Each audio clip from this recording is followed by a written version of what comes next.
सिंसाइटल specification.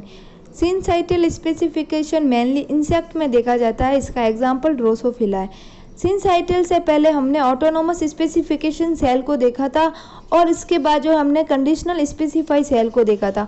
Autonomous specify जो cell थे उसमें जो उसके साइटोप्लाज्म में जो कुछ फैक्टर प्रेजेंट थे जो आगे जाके सेल को अपने फेथ अचीव करने में हेल्प कर रहे थे। और कंडीशनल स्पेसिफाई जो सेल थे उसमें जो है सेल जो एक अन्य सेल के कांटेक्ट में आने से अपने फेथ को अचीव करते हैं, यानी कि इंट्रैक्शन के बाद जो है सेल अपने फेथ को अचीव कर पाती है। अब हम सिंसाइटल बग की बात करते हैं, कैसे इसमें जो है स्पेसिफाई हो पाता है सेल में। तो सिंसाइटल एक ऐसी कंडीशन है जिसमें ऑटोनोमस और कंडीशनल दोनों ही स्पेसिफिकेशन हम देख पाते हैं। हम एक एग्जाम्पल के थ्रू जो है पूरे इस सिंसाइटल स्पेसिफिकेशन को समझते हैं, कैसे जो है सेल डेवलप हो जाती है और फिर आगे जाके लार्वा स्टेज बना पाती है। तो ड्रोसोफिला के एग को देखते हैं हम। ड्रोसोफिला के एग जो है, मैच्योर एग जो है, उसमें हम देखते हैं कि एक तरफ जो है बाइकोइड एमआरएनए की मात्रा काफ़ी ज़्यादा है जो कि एंटीरियर रीजन बनाता है, और पोस्टीरियर रीजन में जो है नैनोज एमआरएनए की मात्रा काफ़ी ज़्यादा है। जब मैच्योर एग का जो फर्टिलाइजेशन होगा उसके बाद जो है सेल में जो है न्यूक्लियस जो प्रेजेंट है उसमें जो है न्यूक्लियर डिवीजन होगा और कई सारे जो है न्यूक्लियर का फॉर्मेशन हो जाता है, यानी एक ही साइटोप्लाज्म में से कई सारे जो है न्यूक्लियस प्रेजेंट रहते हैं।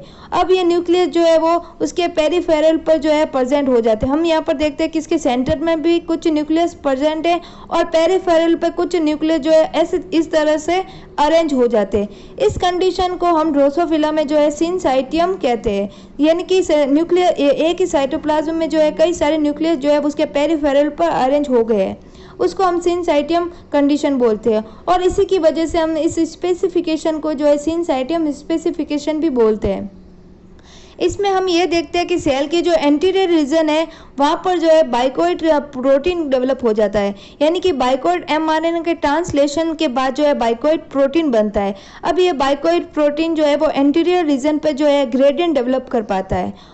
और दूसरी तरफ हम ये देखते हैं कि पोस्ट रीजन में भी जो है नैनोज एमआरएनए के ट्रांसलेशन से नैनोज प्रोटीन डेवलप होता है जो कि यहाँ पर पोस्ट रीजन में ग्रेडियंट डेवलप कर देता है। अब ये हम इस देखते हैं कि जो मैच्योर सेल की में फर्टिलाइजेशन हुआ और फर्टिलाइजेशन के बाद हम देखते हैं सेलुलाइजेशन होता है। सेलुलाइजेशन में क्या होता है कि इसकी जो टर्मिनल रीजन है वहाँ पर कुछ एक स्पेशल प्रोटीन प्रेजेंट रहता है, टॉर्सो प्रोटीन। जब ट्रोसो प्रोटीन जो है बाइकोइड की हाई मात्रा के साथ जब इन्वॉल्व हो जाता है तब एक एक्रोन फॉर्मेशन हो जाता है। अब इस एक्रोन आगे जाके जो है हेड कैप का फॉर्मेशन करते हैं। अब दूसरी तरफ हम पोस्टीरियर रीजन में देखते हैं कि टॉर्सो प्रोटीन अगर सिंगल रूप में है तो वो आगे जाके टेल्सन का फॉर्मेशन करता है और ये टेल्सन आगे जाके टेल का फॉर्मेशन करती है।